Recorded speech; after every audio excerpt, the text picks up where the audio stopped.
안녕하세요. 명품미사 이수정입니다.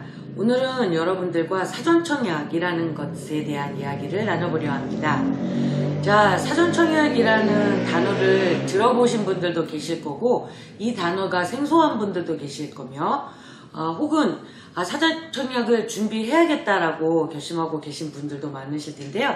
일단 이 사전청약은 이번 804 서울과 수도권 등의 주택 공급 확대 방안에서 포함되어져 발표되었던 내용이었습니다. 이 사전청약에 대한 사전적 의미를 매일경제에서는 이렇게 정의를 내려놨는데요. 본 계약 1, 2년 전에 일부 물량에 대해서 청약을 진행하는 방식이라고 했습니다. 그렇다면 여러분, 이런 케이스가 과연 있었을까요? 2009년도 이명박 정부 때 이기신도시를 만들고 지금 현재 상황과 같이 사람들이 많이들 집을 사려고 할 때 반값 아파트, 공공분양 아파트를 저 내곡동, 저희 위례신도시, 하남 미사안변도시에 와구 공급을 할 때 매수를 하지 말고 청약을 기다려라 라는 측면에서 사전청약이라는 것들이 시행이 됐었고요.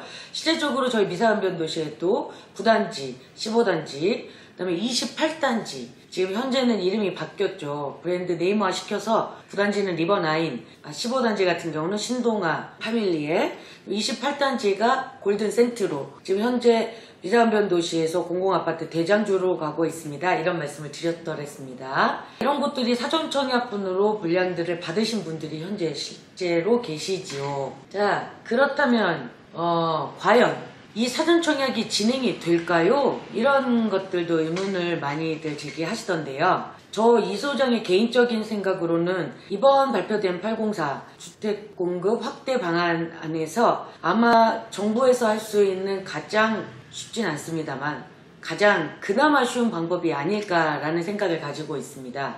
일단 아직은 토지 보상도 이루어지지 않았고요. 이거에 대해서 갈 길이 멉니다. 특별히 저희 교산신도시 같은 경우는 하남시에 문화재들이 지난번 가밀에서 그랬던 거와 같이 문화재들이 아마 발굴될 거다. 이렇게 문화재들이 발굴이 되면 이게 사실은 공사가 지연이 될 수밖에 없는 거고, 심지어 어느 부분에 대해서는 공사가 아예 중단될 수도 있는 그런 위험 요소가 있습니다만, 그럼에도 불구하고 실질적으로 주택 공급 물량에서는 전혀 문제가 없다라고 계속 우겼던 이 정부에서 두 발짝쯤은 후퇴했던, 그래서 아무래도 신도시의 용적률을 확대하는 파트라면 다른 어떤 도시 임대아파트를 짓느라 용적률을 높이고 층수 제한을 푸는 것보다는 훨씬 손쉬운 방법이 아닐까 해서 아마 이번 정부에서 사활을 걸고 준비하지 않을까 하는 것이 저의 개인적인 의견입니다. 계획만큼 빠르지는 않겠습니다만 아시아경제 뉴스에서 오늘 보도가 되었던 것처럼 내년 말에는 사전청약을 목표로 하고 있다라는 이 기사 내용인 것처럼 아마 저는 내년 말은 아니더라도 적어도 2022년 대선을 앞두고 부동산 때문에 흐트러지고 이반되어진 국민의 마음을 사로잡는데 많은 어려움을 겪을 거라 생각을 해서요. 아마 이 사전청약분을 빨리 어떻게든 조기 실행하려고 노력할 거라고 생각을 합니다. 이건 물론 개인적인 의견입니다. 그렇다면 사전청약 방법은 어떻게 해야지 되는 걸까요? 이번 804 대책에 포함되어졌던 말에 공공택지 내에 공공분양 물량에 한해서 라는 단서가 붙었습니다. 거기에 이번에 용적률이 상향되는 부분의 반 이상은 사전청약분으로 늘려지겠다. 생애 최초하고 신혼부부나 아니면 청년들한테 미리 공급들을 하겠다라는 이야기들이 804 대책에 쓰여져 있었죠. 지금 청약통장들 중에서는 청약종합저축과 청약저축이라는 통장 두 가지만 사용을 할 수가 있습니다. 아마 여러분들 대부분이 가지고 계시는 통장의 종류가 청약종합저축일 텐데요.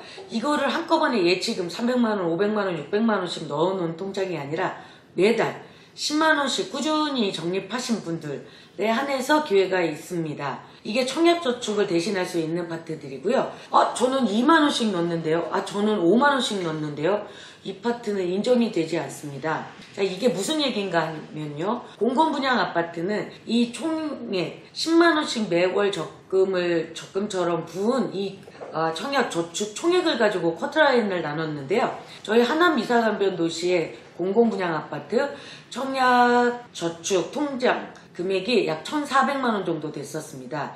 그렇다면 매월 10만원씩 저축하셨던 분들이라면 약 12년 정도 꾸준히 넣으셨던 분들이 당첨이 되셨겠지요. 그러면 5만원씩 넣으셨던 분들은 그것보다는 기간이 길어질 테니까 20년 이상을 넣으셨던 분들이 되겠습니다. 지금이라도 만약에 사전청약이나 공공분양 물량들을 노리고 계신다면 여러분 청약저축, 청약종합저축 통장에 매달 10만원씩 넣으시라고 말씀드릴 수가 있겠습니다. 또한 이 3기 신도시가 발표되는 것들은 어디에서 알 수 있습니까? 물론 저 명품 이소장도 블로그나 유튜브를 통해서 여러분들한테 미리 말씀을 드리겠습니다만 3기 신도시라는 홈페이지가 개설이 됐다고 하더라고요. 저는 아직 확인하지 못했습니다.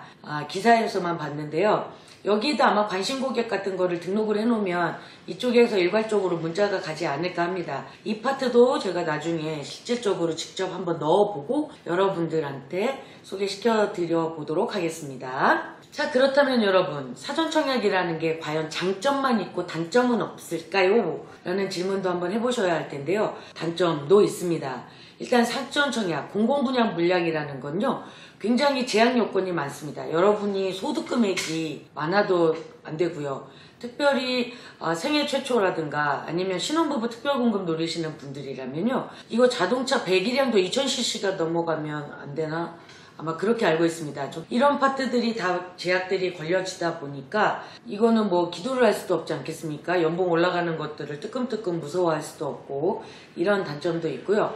두 번째, 가장 커다란 경우라면 저희 미사간변 도시의 마지막 공공분양 물량이 27단지의 대림 이편한 세상, 이거는 뭐 합작이었으니까 공공분양과 이 파트를 제외하고서는요. 지금 현재 20단지 동일 하이빌이었습니다. 자, 그 마지막 사전청약분들 받으신 분들이 끝까지 다른 것들을 패스하고 기다리셨던 게 8단지 서희 스타이스라는 아파트하고 20단지 동일 하이빌 물건이었는데요.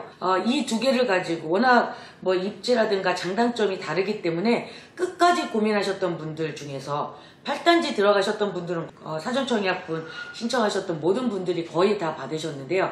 20단지 동일 하이빌들은 아마 그 부분에서도 떨어지신 분들도 있는 걸로 알고 있습니다. 왜냐하면 마지막 공공분양 단지였던 20단지는 원래 1500세대 정도로 구성이 되어져 있었는데요. 갑자기 LH에서 일반 분양 아파트에 팔아버렸습니다. 그래서 지금은 현재 33단지인 제일풍경채 아파트가 일반 분양분으로 변경이 돼서 이게 분양을 했던 거고요.